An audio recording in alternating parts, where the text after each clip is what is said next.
E aí, gente, tudo bem? Vamos falar mais um pouquinho sobre natação e atividade física.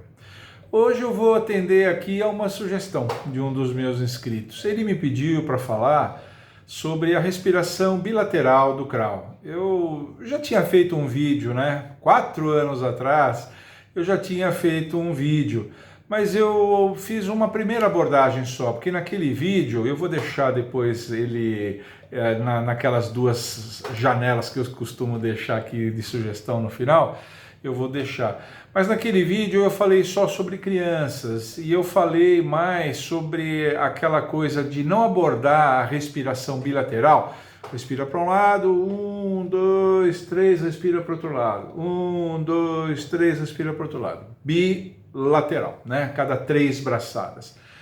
E eu havia dito que essa respiração bilateral não precisa ser abordada logo de primeira, assim, porque a maioria dos alunos apresenta dominância lateral, portanto tem um lado fácil e um lado difícil. E o lado difícil, numa fase muito inicial, a criança se enrola demais, se atrapalha muito. Ela deve aprender a consolidar o seu nado, ganhar uma certa autonomia, uma certa independência, Deve dar uma evoluída ainda, trabalhando unilateralmente por alguns meses, não é mais do que meses, gente. E depois, logo depois, você coloca a respiração bilateral como um conteúdo numa fase um pouco mais adiantada, quando o nadador já está mais amadurecido, mais relaxado, mais conscientizado, um pouco mais velho, quer dizer, as condições estão mais favoráveis para abordar o lado que eu chamo de lado difícil, Um pouco do lado difícil, depois fazer os dois, fazer bilateral. Eu fiz só essa primeira abordagem. E isso, de uma certa forma, vale também para adultos. E há boas razões para a gente buscar, que eu chamo de bilateralidade. O projeto de ensino da natação, um programa de natação, deve buscar a bilateralidade. Eu já deixo claro desde já. O que eu não concordava é que no primeiro momento você já saia querendo fazer bilateral. Não tem problema nenhum, eu fiz isso a minha vida profissional toda. Abordar primeiro o lado mais fácil para o aluno aprender a fazer a respiração bonitinho, dar uma primeira desenvolvida e depois fazer outro lado. É a mesma coisa, o aluno está aprendendo a escrever. Você vai ensinar o destro a escrever com a mão esquerda? É porque é bom escrever também com... Sim, mas primeiro deixa ele escrever com a mão direita, bonitinho. Escrever com a mão esquerda, dominar o lado que não é forte, que não...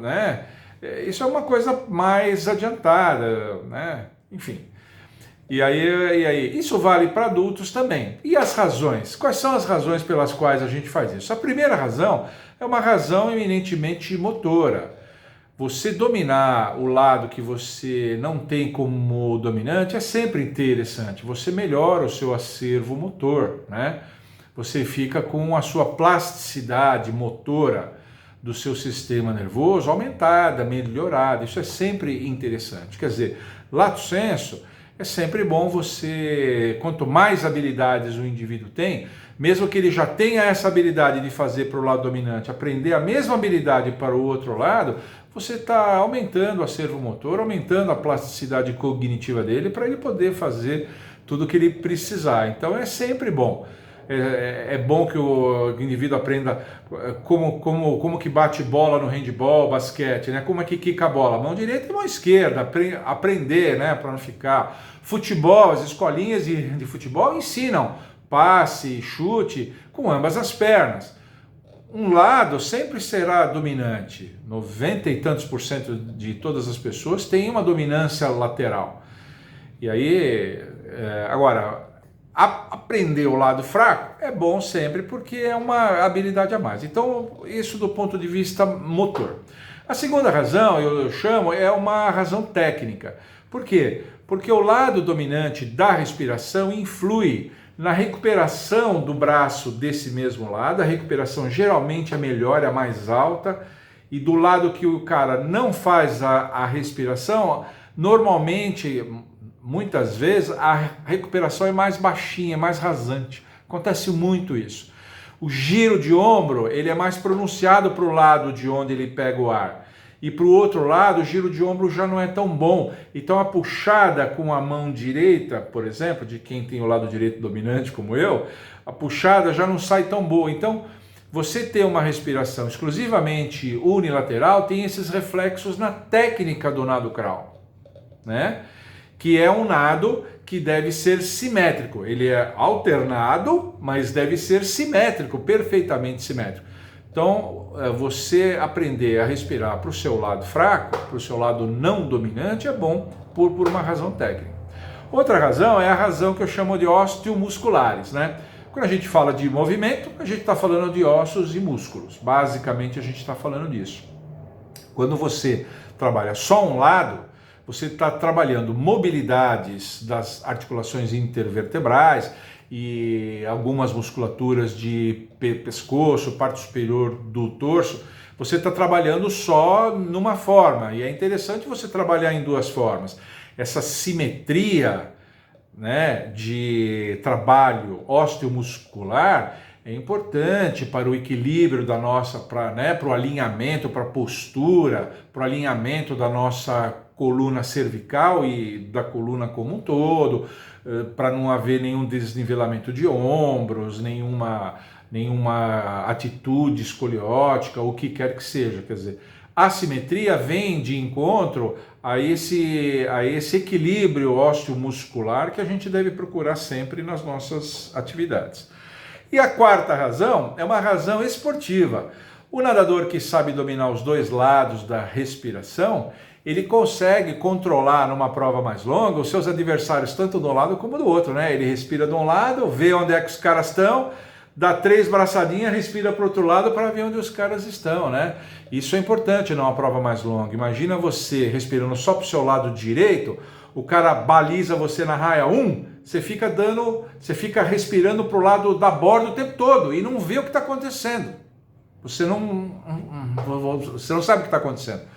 Aí você vai falar, mas na perna de volta, né, na volta do nadador, ele vai ver, ok, mas vai ter sempre um trajeto que ele vai fazer completamente cego, olhando só para a borda. Então, respirar para os dois lados permite ao nadador esportivo, estou falando, portanto, não mais de um aluno, de um atleta, controlar os seus adversários. Então, veja, tem 4 razões para isso, 4 boas razões para isso.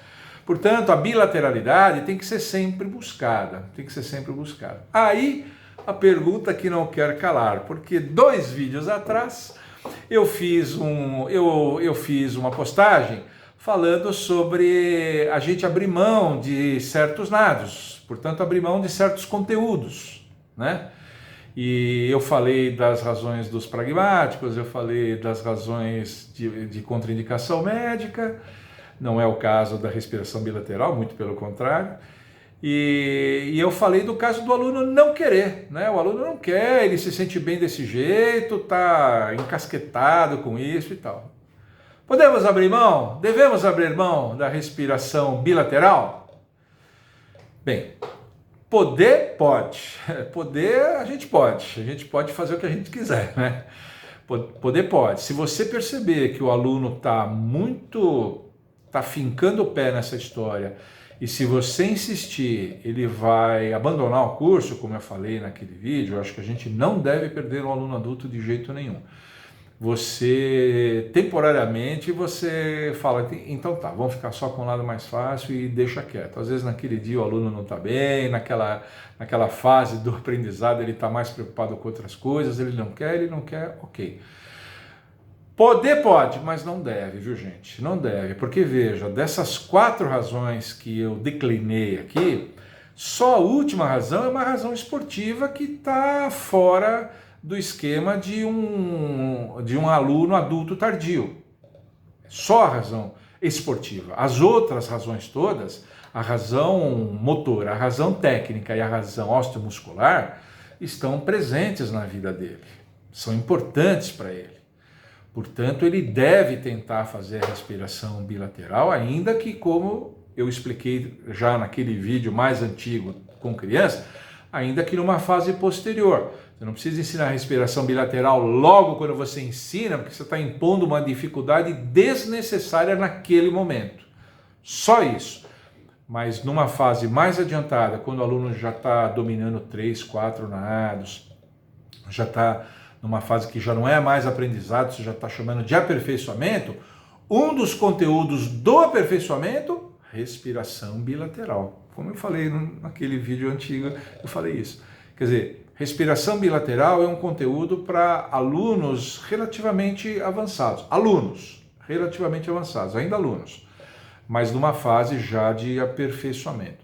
Deve fazer porque essas 3 razões primeiras, como eu disse, a razão motora, a razão técnica, a razão ósseo-muscular, elas se impõem e é interessante que o aluno faça isso sim. Sempre o lado fácil será fácil.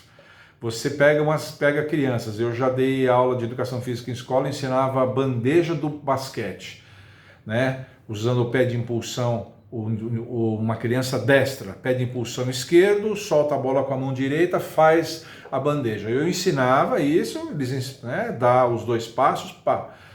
Mas a gente ensinava também para o lado esquerdo, a gente ensina essas coisas, a gente procura tudo que tem uma característica marcantemente dominância, que mostra dominância lateral, a gente procura ensinar de ambos os lados para que o aluno ganhe essa plasticidade, ganhe esse equilíbrio de desenvolvimento, né, essa parte técnica, que isso fique bem desenvolvido assim. Tá bom? Por hoje era isso, eu queria tocar nesse assunto, atender esse aluno. Eu até estou um pouco atrasado, né? Eu já era para ter abordado isso lá naquela época. Fiz só aquele primeiro approach falando sobre essa pertinência do momento, né? Mas agora retomei a bilateralidade, agora falando um pouquinho mais detidamente dela. Espero que eu tenha atendido esse meu aluno aí, tá bom? Por hoje era isso, gente. Se você gostou, deixa um like aqui. Se inscreva no meu canal se você ainda não é inscrito. Tem muita gente que me segue aqui, que acompanha os meus vídeos e não é inscrito no canal, pô. Se inscreva aqui no meu canal. Inscreveu, ativa o sininho. Clicou no sininho, vai aparecer 3 opções. Você põe no todas, para que ele mande para você toda postagem nova minha, ele vai mandar um aviso.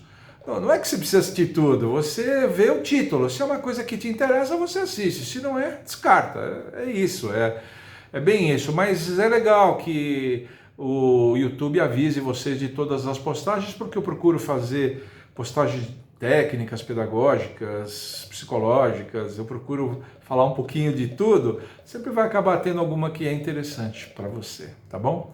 E continue mandando suas sugestões para cá, como essa aqui. Porque aqui nesse canal as melhores sugestões viram vídeo. Tchau!